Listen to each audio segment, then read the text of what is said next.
एक बेटी ऐसी भी। नानी, आपको पता है कि मम्मी ने शादी कर ली। मेरी 15 वर्षीय नातिन टीना ने जब सुबह सुबह यह खबर दी तो मैं बुरी तरह चौंक उठी। मैंने पूछा, तुझे कैसे पता? फ़ोन आया है क्या? नहीं, फेसबुक पर पोस्ट किया है, नातिन ने उत्तर दिया। मैंने झट से उसके हाथ से मोबाइल लिया और उस पुरुष के प्रोफाइल को देखकर सन्न रह गई। वह पाकिस्तान में रहता था। मैं अपना सिर पकड़कर बैठ गई। यह लड़की कब कौन सा दिन दिखा दे कुछ नहीं कह सकते। इसका कुछ नहीं हो सकता। मैं मन ही मन बुदबुदाई। टीना ने देखते ही अपनी माँ को अनफ्रेंड कर दिया। 10वीं क्लास में है, छोटी थोड़ी है, सब समझती है। पूरे घर में सन्नाटा पसर गया था। मेरे पति घर पर नहीं थे। वे थोड़ी देर बाद आए तो यह खबर सुनकर चौंके। फिर थोड़ा संयत होते हुए बोले, अच्छा तो है, शादी करके अपना घर संभाले और हमें जिम्मेदारी से मुक्ति दे। उसकी नौकरी पर जाने के बाद उसके बच्चे अब हमसे नहीं संभाले जाते। तुम इतनी परेशान क्यों हो? मैंने थोड़े उत्तेजित स्वर में कहा, अरे मुक्ति कहाँ मिलेगी, और जिम्मेदारी बढ़ गई है। जिस आदमी से शादी की है वह पाकिस्तानी है, अब वह वहीं रहेगी, इसलिए तो उसने नहीं बताया और चुपचाप शादी कर ली। अब बच्चे तो हमें ही संभालने पड़ेंगे। कम से कम मुझे शादी करने से पहले बताती तो। वह जानती थी कि इस शादी के लिए हम कभी नहीं मानेंगे। मानते भी कैसे? अपने देश के लड़के मर गए हैं क्या? मुझसे तो बोलकर गई थी कि ऑफिस के काम से मुंबई जा रही है। कोई माँ इतनी स्वार्थी कैसे हो सकती है? उसे अपने बूढ़े माँ बाप और बच्चों का ज़रा भी ख्याल नहीं आया। मैं मन ही मन बुदबुदाई, उफ, यह तो बहुत बुरी बात है। हमारे बारे में ना सोचे, लेकिन अपने बच्चों की जिम्मेदारी तो उसे उठानी ही चाहिए। वैसे बच्चे तो हम ही संभाल रहे थे। उसके बावजूद उसके यहाँ हमारे साथ रहने से घर में तनाव ही रहता था। अब कम से कम हम शांति से रह तो सकते हैं। उन्होंने मुझे सांत्वना दी। वह तो ठीक है, लेकिन हम भी कब तक संभालेंगे? हमारा शरीर भी थक रहा है। फिर इनका खर्चा कहाँ से आएगा? मैंने थके मन से कहा। हमारा कोई बेटा नहीं था, इकलौती बेटी मंजरी, जिसे हमने कंप्यूटर इंजीनियरिंग की उच्च शिक्षा दिलाई थी। उसको जाने किसके संस्कार मिले। उसका जब दूसरा बच्चा हुआ था तभी से हम अपना घर छोड़कर उसके बच्चों को संभालने के लिए उसके साथ रह रहे थे। उसके पिता रिटायरमेंट के बाद भी उसे आर्थिक सहायता देने हेतु नौकरी कर रहे थे। मंजरी के दोनों बच्चे हमारे ही देखरेख में पैदा हुए थे और पले बड़े थे। कई बार हम मंजरी के व्यवहार से आहत होकर यह कहकर कि अब हम कभी नहीं आएंगे, अपने घर लौट जाते। फिर बच्चों की कोई न कोई समस्या देखकर लौट आते। मंजरी हमारी इसी कमज़ोरी का पूरा लाभ उठाने में नहीं चूकती थी। हम उसे समझाते तो वह कहती, आप लोगों ने जिस तरह मेरी परवरिश की है वैसी मैं अपने बच्चों की नहीं होने दूंगी। वास्तविकता तो यह थी कि वह बिना मेहनत के सब कुछ प्राप्त करना चाहती थी। यह हमें बहुत बाद में ज्ञात हुआ। ऑफिस से आकर प्रतिदिन बताना कि आज उसकी तबीयत अचानक बहुत खराब हो गई। झूठी बीमारियों की रिपोर्ट बनवाकर हमें डराकर हमसे इलाज के लिए पैसे भी ऐंठती थी। हम सबको इमोशनली ब्लैकमेल करती थी। शुरू में तो मैं भी उसकी रिपोर्ट्स देखकर घबरा जाती थी कि उसका और उसके बच्चों का क्या होगा, लेकिन उसके चेहरे पर शिकन भी नहीं होती थी। बाद में समझ आया कि अक्सर वह गूगल पर बीमारियों के बारे में क्यों जानकारी लेती रहती थी।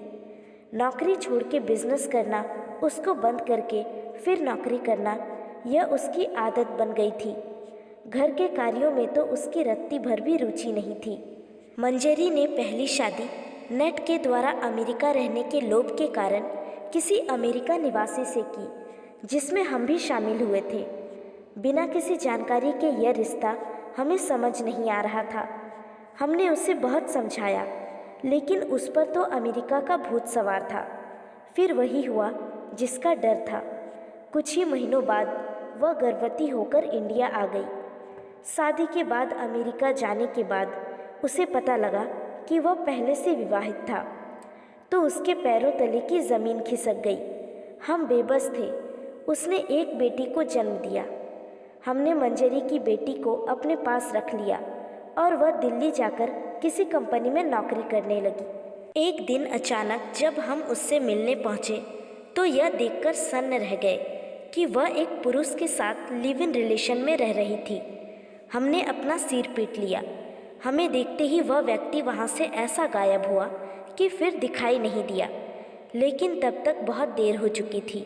4 महीने का गर्भ उसके पेट में पल रहा था। असहाय से हम कर भी क्या सकते थे। अपना घर छोड़कर उसके साथ रहने को मजबूर हो गए।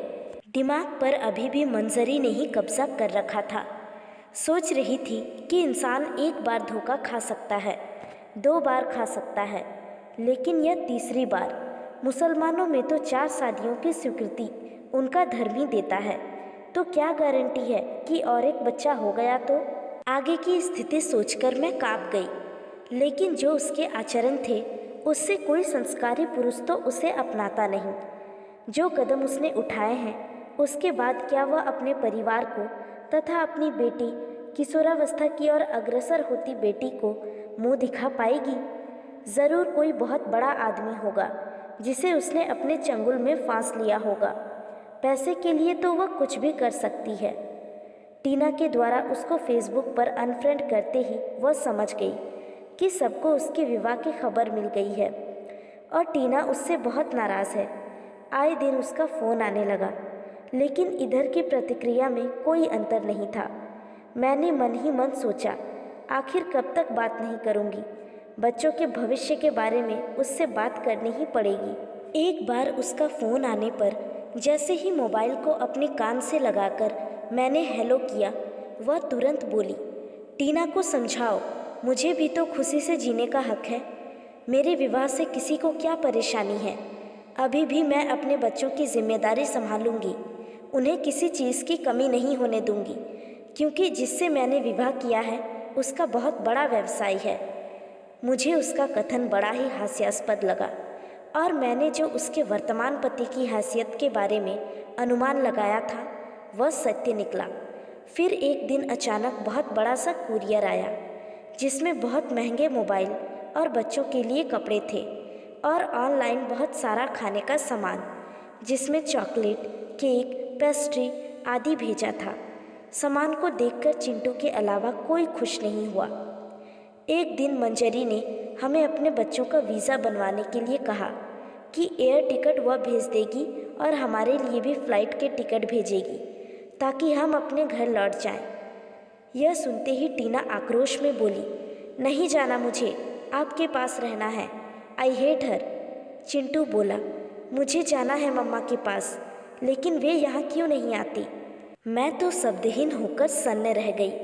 थोड़ा मौन रहने के बाद कटाक्ष करते हुए बोली, बहुत अच्छा संदेश दिया है तूने बच्चों को जन्म दिया है, तेरा पूरा अधिकार है उन पर। कानून भी तेरा ही साथ देगी। हम तो केयरटेकर मात्र हैं, हमारा कोई रिश्ता थोड़ी है बच्चों से।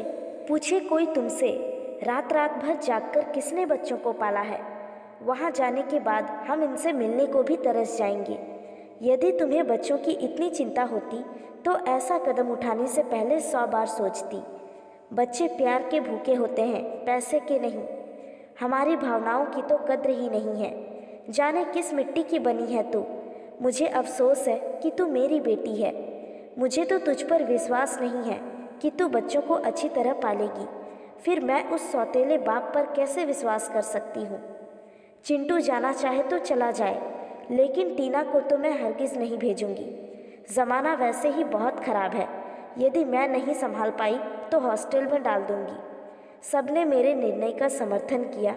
टीना के चेहरे पर खुशी झलक रही थी। वह मेरे गले से लिपट गई। तो दोस्तों, ये कहानी आपको कैसी लगी नीचे कमेंट करके ज़रूर बताएं। और कहानी पसंद आई हो तो वीडियो को लाइक करके चैनल को सब्सक्राइब करना ना भूलें। धन्यवाद।